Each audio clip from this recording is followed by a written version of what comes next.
President Bola Ahmed Tinubu in Abuja announced the appointment of Speaker of House of Representatives, Honorable Femi Gbajabiamila, as Chief of Staff. The president also appointed Senator Ibrahim Hadejia as former deputy of Jigawa State as Deputy Chief of Staff. In a meeting with the Progressives Governors Forum, the president also named a former governor of Benue State and immediate past Minister of Special Duties, George Akume, to serve as secretary to the government of the Federation.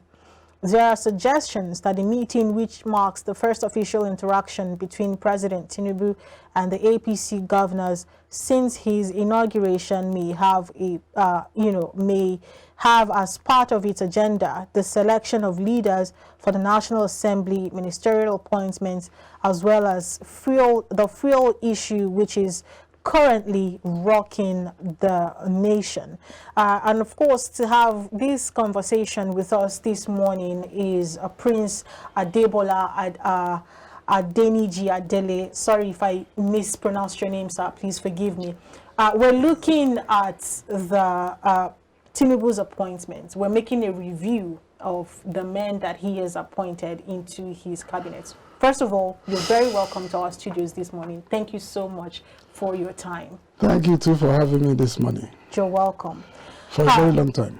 The machinery of government has officially started. So we have the SGF and, all the people who you would say are the very first appointment, being made by the government. And these are the ones who would coordinate the affairs of the president, who would decide what he would and wouldn't do. Let us look at an overview of their capacities and their pedigrees. Where have they been to, and what should be expected of them? Thank you. Let's give glories to the MKO Abiola, who made democracy to come to pass. People don't cherish that. And I said, the position you are hiring today, it takes this gentleman who laid his life for us to have a standstill democracy. Let's give glories to him. And let's honor him wherever he is today. May God keep our souls. Now, the position we are seeing, we might characterize it to the two of them. When Buhari was there and when Ashwaju was there. Now, the position they are putting in now is a personal position.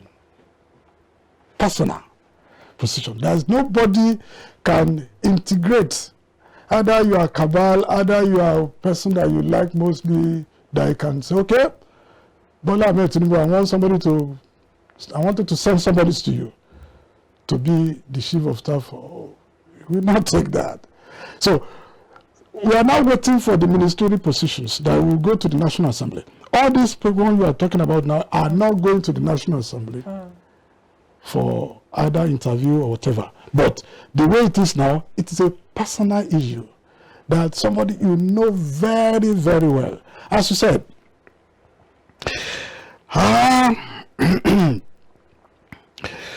Honorable Femi Gbajabiamila could have been one, and not only him was penciled down then. I think there are some people who created a voting point for Gbajabiamila, James Abiodun, and other people like that they begin to vote. I think the person that had the higher vote was James Abiodun. When he wanted to become a rotten fight between them, he now said, look, the position you are talking of today is not a position where you can vote for. Neither you can decide that I can be there. No. It is the person elected. The president has the power that can choose who he wanted as the chief of staff. And we thank God today. We have Gbajabiamila been in the National Assembly for eternity, probably maybe 5 or 6 times now. And you know the trickeries of what's happening in the government. He is the speaker, the last speaker now, that is there now, and is a side corners of the Ashwaju Bola Ahmed Tinubu, who knows themselves very, very well. I think he make a right choice for himself. All right, now let's look at the appointments of the president, yes, especially when it comes to the nominees. Femi Gbajabiamila is one of them. Yes.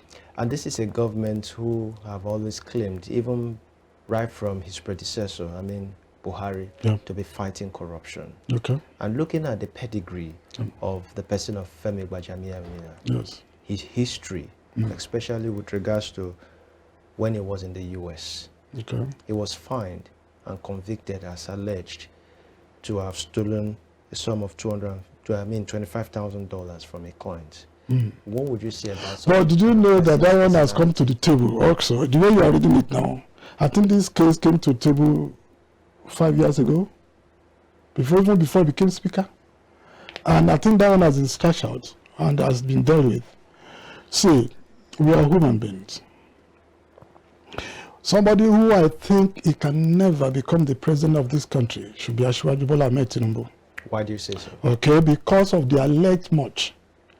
Because he's the only one who has enemies much on social media. That's number one. He's the only one who they created some certain things that's not even worthy to him. Did you know that they said oiters, this NDLA, whatever? What? See, a lot of things was on him, but he has been vindicated in so many areas. And that's likewise Gbajabiamila. Gbajabiamila, I don't think that that case was having a very root. It could have not become speaker. So you mean he never committed such a crime? Well, it is alleged.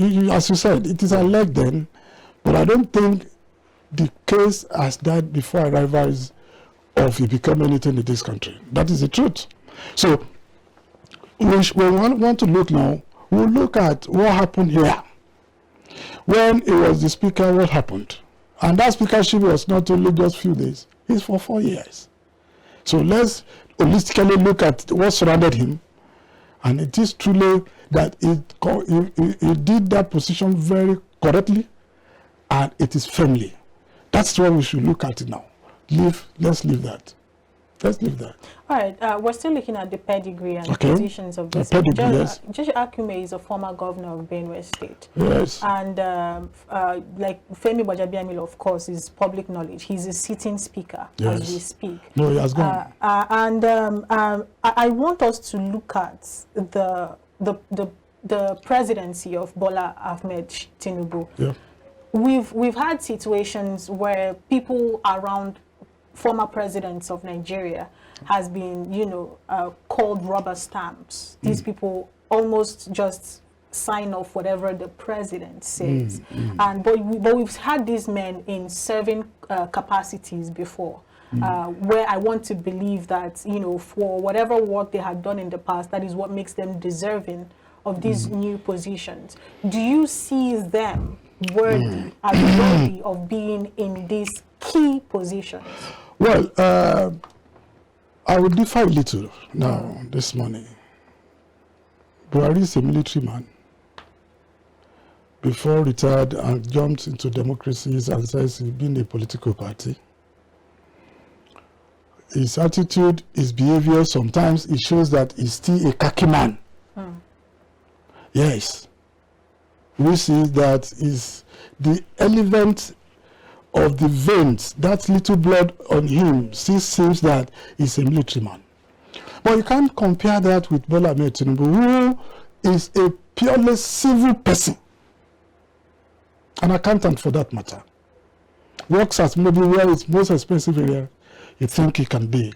And he has been the governor for 8 years. Okay? Even before governor, he has been the senator. And he knows some critical areas. When he was the governor of Lagos State, what did he do? He established himself for developing Lagos State for 50 years. And under that 50 years, we are still going. We have not got anywhere. I think he spent 8 years, Fashola spent 8 years, then the Ambode spent 4 years. When you add it together, it's not up to 20 years. While Sawolu is not going on his own 4 years now. And he has given an extended of 50 years program for Lagos State. And that is what they are trailing or falling into. But now, being having people surrounded him as a rubber stamps. Somebody said something. The person that said something was Fashola.